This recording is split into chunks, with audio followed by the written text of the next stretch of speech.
What's going on, guys? This is Ethan again from Soundwave Customs. In today's video we are going to talk about the differences between wiring. Believe it or not, there are quite a few differences between the wiring you choose for the installation of your audio equipment in your vehicles. So the main two differences of wiring are copper and CCA wire, which is copper clad aluminum. So I got my pet copper snake. She's 100% thoroughbred.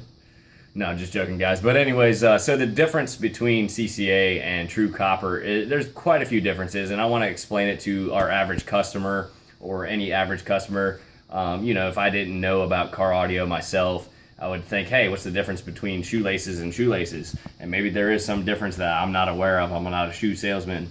The difference between copper and CCA is copper dissipates heat and current a lot better than CCA.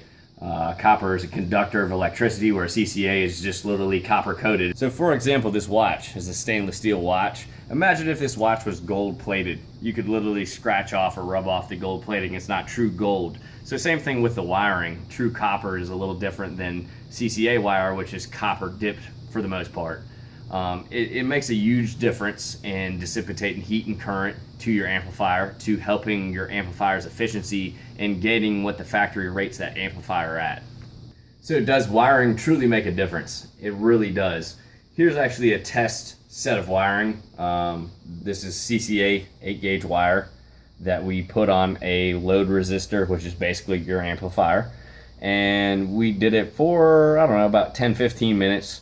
And it literally got up to 360 some degrees, melted, started smoking and catching on fire. And on that same test, we actually did some true copper wire, and I don't even have that to show in this video because there was no results. It got up to about 150, 160 degrees. It did not melt, it did not smoke. It took every single bit of it, and that's the big difference. So the odds of that happening in your vehicle are slim to none. I don't want to scare you guys by showing you that.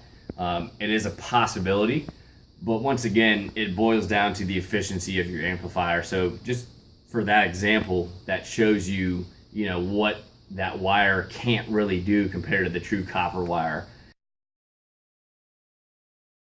One of the other differences, most of the times with CCA wire, it's actually a false sizing of wire. It's not really a true gauge. Wire goes by gauge. The smaller the gauge, the bigger the wire. Right here we have 0 gauge, which is some of the larger or largest wire in this industry. It does go a little bit bigger, very rare, to 4 gauge, which is pretty common for most amplifier installations. It covers from 600 to about 1400 watts or so.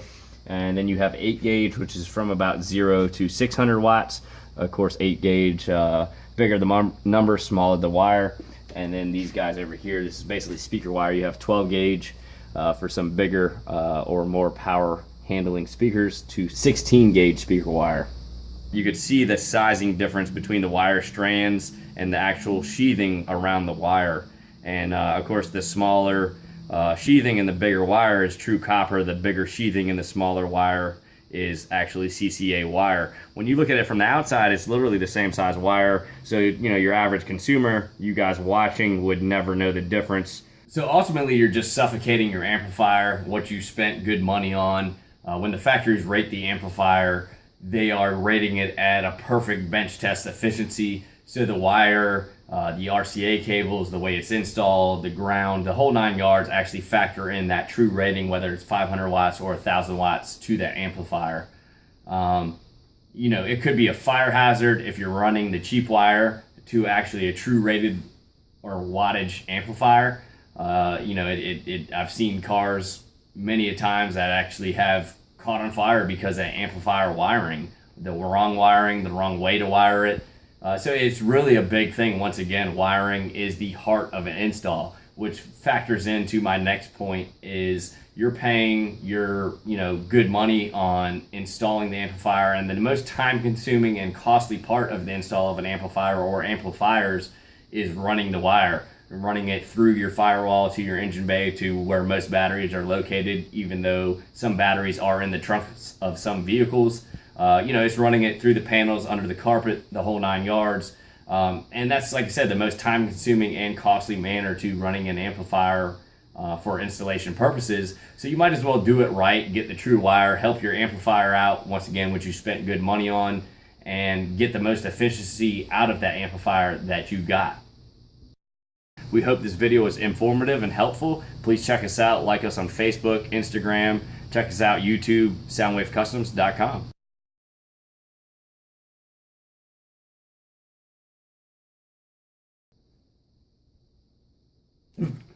All right.